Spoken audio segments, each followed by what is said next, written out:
로마서 4장 아브라함의 믿음과 우리들의 믿음. 자, 매일 말씀 묵상을 하는 가운데 있습니다. 한번 영상에서 로마서 한 장씩 묵상 내용을 나누겠습니다. 로마서의 내용은 전체가 다 중요하기 때문에 함께 살펴보시고 묵상하시고 특별히 복음의 또 깊은 은혜를 발견하는 복된 시간이 되었으면 좋겠습니다. 아브라함은 하나님의 구원의 역사에 있어서 본격적인 출발이 되는 사람입니다. 바울은 하나님의 백성의 출발점과 같은 아브라함을 살펴보면서 하나님의 백성이 되는 것이 하나님의 은혜에 속한 것임을 말하고 있습니다. 아브라함과 맺은 아브라함의 언약, 아브라함의 믿음은 어떤 모습입니까? 1절에서 8절 말씀, 아브라함의 부르심은 하나님의 은혜였습니다. 2절 말씀을 읽겠습니다. 만일 아브라함이 행위로서 의롭다 하심을 받았으면 자랑할 것이 있으려니와 하나님 앞에서는 없느니라. 하나님이 아브라함을 부르실 때 그때 아브라함은 경건한 사람이 아니었습니다. 다른 우상 숭배를 하는 사람들과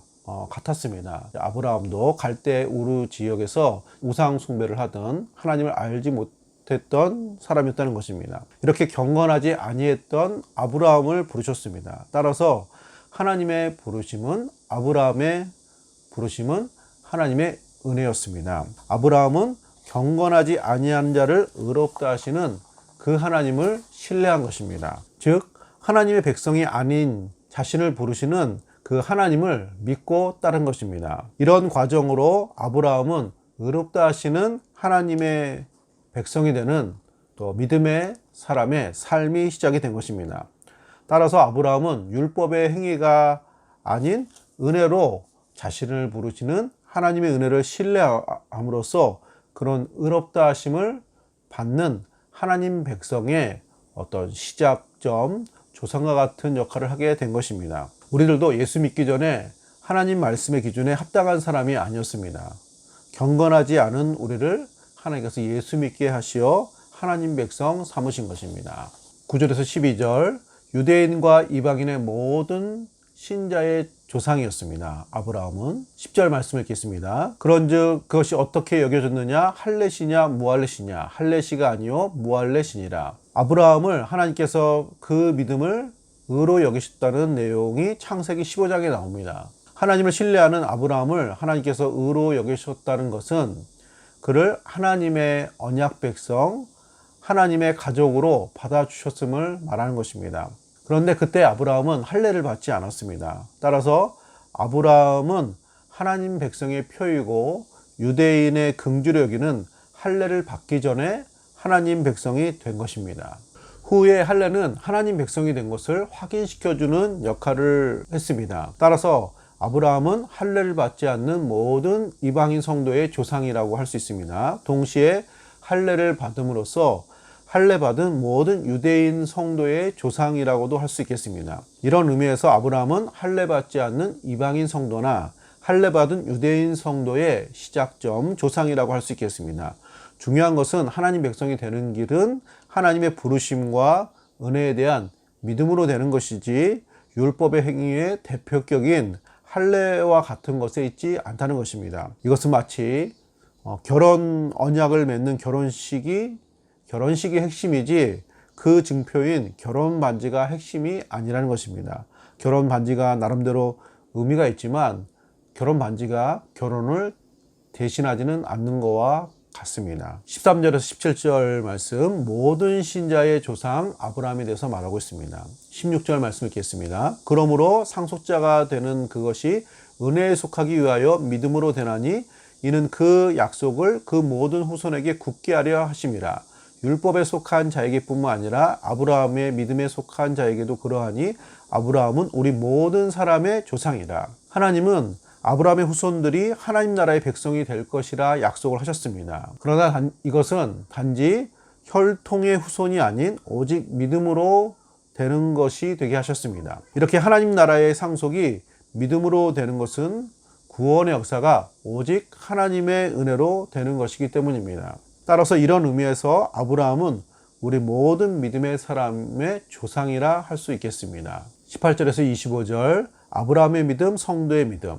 18절에 아브라함이 바랄 수 없는 중에 바라고 믿었으니 이는 내 후손이 이같으리라 하신 말씀대로 많은 민족의 조상이 되게 하려 하심이라. 아브라함의 믿음은 바랄 수 없는 중에 바라는 믿음이었습니다.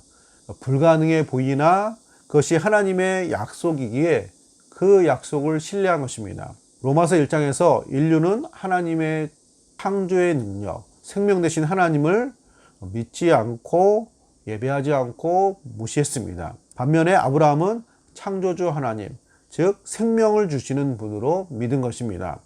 사람들은 마땅히 돌려야 할 영광을 하나님께 돌리지 않았지만 아브라함은 하나님께 믿음으로 영광을 돌린 것입니다. 이것은 하나님께서 불경건의 죄악을 넘어서는 주의 백성을 만들어 가시는 역사를 보여주신 것입니다. 아브라함을 이렇게 믿음으로 세우신 것처럼 이제 예수를 믿는 성도를 하나님 백성으로 세워주시는 것입니다. 생명이 없는 곳에서 생명을 주시는 하나님을 신뢰한 것처럼 아브라함이 이제 예수님을 죽은 자 가운데서 살리신 것을 우리는 믿는 하나님 백성이 된 것입니다. 아브라함과 그리고 우리들도 동일하게 바랄 수 없는 중에 바라는 믿음의 모습이었습니다. 마침내 아브라함을 통해서 보여주신 하나님 백성의 모습이 이제 구체적으로 나타나게 된 것입니다. 이제 예수 그리스도의 십자가의 죽으심과 부활을 통하여 그 복음의 역사를 믿음으로 하나님 백성이 만들어지는 놀라운 역사가 나타나게 된 것입니다. 이것은 복음입니다. 사랑하는 성도님들, 로마서 말씀을 통해서 우리 주 예수님의 복음을 더 깊이 깨닫고 이처럼 믿음으로 하나님 백성을 만들어 가시는 하나님의 은혜와 하나님의 섭리를 발견하시면서 또 어려운 시대에 믿음으로 승리하시는 우리 성도님들 되시기를 축복합니다. 아멘. 오늘의 기도입니다. 불신앙을 버리고 바랄 수 없는 중에 바라고 믿었던 믿음의 선진들의 신앙을 본받기를 소원합니다. 우리의 죄를 위하여 십자가에 죽으시고 다시 사신 주님, 그 약속의 말씀을 붙들고 승리하기를 소원합니다. 불신앙이 가득 찬 이 시대에 믿음으로 하나님께 영광 돌리는 빛과 소금의 역할 감당하게 하여 주옵소서. 하나님 감사드립니다. 하나님, 모든 불신앙과 불경건을 내려놓고 바랄 수 없는 중에 바랐던 아브라함 같은 믿음, 우리 믿음의 선배들의 믿음, 우리가 또 본받고 그 믿음으로 또 어려운 시절 불신앙이 가득 찬 이 시대에 승리하기를 소원합니다. 하나님, 우리의 죄를 위하여 십자가에 죽으시고 부활하신 주님, 그 생명의 말씀, 그 복음을 붙들고 하나님 우리 믿음으로 나아가고자 합니다. 하나님, 흩어져 있는 우리 모든 성도님들 하나님 기억해 주시고 어려운 시절에 이 생명의 말씀, 이 복음의 역사 붙들고 우리가 하나님 백성 되었으며 오직 믿음으로 감사하게 은혜로 되었음을 기억하면서 믿음으로 승리하는 복된 신앙생활 되게 하여 주시옵소서. 불신앙이 가득 찬 이 시대에 우리를 믿음의 사람으로서 하나님께 영광 돌리는 사람으로서 성도로 부르셨사오니 그 믿음으로 승리하는 복된 신앙생활 되게 하여 주옵소서. 빛과 소금의 역할을 감당하기를 소원합니다. 감사드리며 거룩하신 예수님의 이름으로 간절히 기도드립니다. 아멘.